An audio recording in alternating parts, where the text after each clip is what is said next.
दोस्तों, क्या आपको मालूम है चाइना इतना सस्ता मोबाइल कैसे बना लेता है और भारत में इतने महंगे मोबाइल क्यों बनते हैं? आखिर भारत और चाइना में ऐसा क्या है? शायद आपको ये भी नहीं मालूम कि चाइना मोबाइल बनने का प्रोसेस क्या होता है। जानिए, वीडियो के लास्ट तक बने रहना।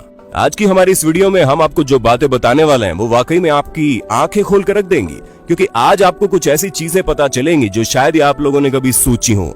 जैसा कि हमसे लगातार ये पूछा जाता है कि क्यों चाइना के मोबाइल इतने सस्ते मिलते हैं और बाकी देशों के मोबाइल इतने महंगे होते हैं, तो आज की इस वीडियो में आपके सभी सवालों का जवाब आपको मिल जाएगा। आखिर क्यों चाइना के मोबाइल इतने सस्ते होते हैं और उसके अलावा चाइना के मोबाइल फोन से रिलेटेड कई सारी बातें हैं जो आपको इस वीडियो में पता चलेंगी।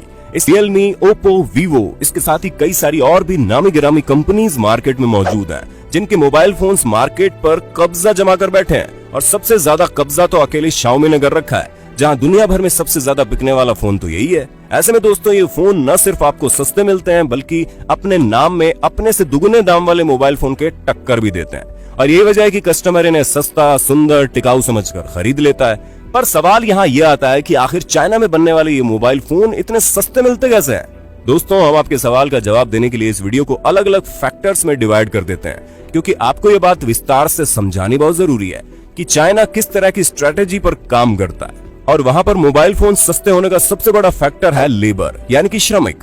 अब जैसा कि हम सभी ये बात बहुत अच्छे से जानते हैं कि चाइना की जनसंख्या बहुत ज्यादा है और ऐसे में वहां पर बहुत से लोग काम ढूंढने की तलाश में लगे रहते हैं, जिस वजह से उन्हें बहुत सस्ते में काम करना पड़ता है। आप माने या ना माने, लेकिन जितने मजदूर चाइना में हैं, उतने शायद कहीं और नहीं होंगे।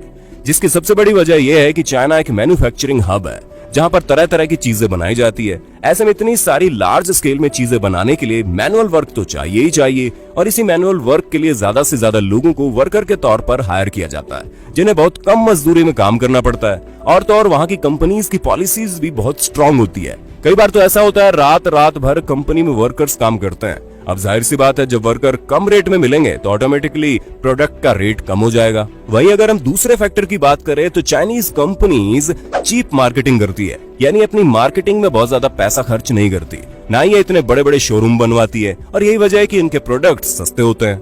और दोस्तों, अगर हम तीसरे फैक्टर की बात करें तो कंपनीज को सुविधा बहुत ज्यादा मिलती है, और वो सुविधाएं उन्हें कोई और नहीं बल्कि चीन की सरकार देती है, क्योंकि वो ये जानती है कि हमारा देश इन्हीं बड़ी बड़ी कंपनियों की वजह से चल रहा है, जिस वजह से वो जितनी हो सके उतनी सुविधाएं इन कंपनीज को मुहैया करवाती है।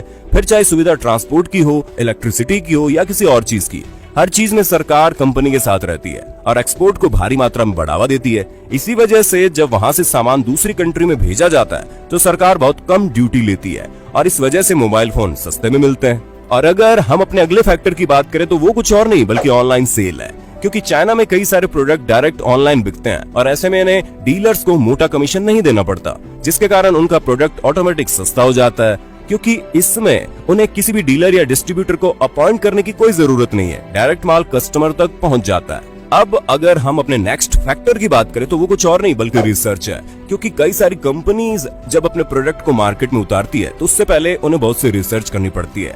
उसी में काफी सारी मेहनत और पैसा भी खर्च होता है, जिस कारण प्रोडक्ट की कीमत बढ़ जाती है। लेकिन चाइना में किसी भी तरह के प्रोडक्ट की कॉपी करने के लिए कोई भी नियम कानून नहीं बनाया गया है, जिस वजह से कोई भी कंपनी दूसरी कंपनी की कॉपी करके मार्केट में आराम से उतर जाती है और उसे ज्यादा रिसर्च नहीं करनी पड़ती। जाहिर सी बात है, जहां जहां पैसा बचता है वहां वहां प्रोडक्ट की रेट गिरती जाती है। अब दोस्तों, हमारा नेक्स्ट फैक्टर है क्वालिटी।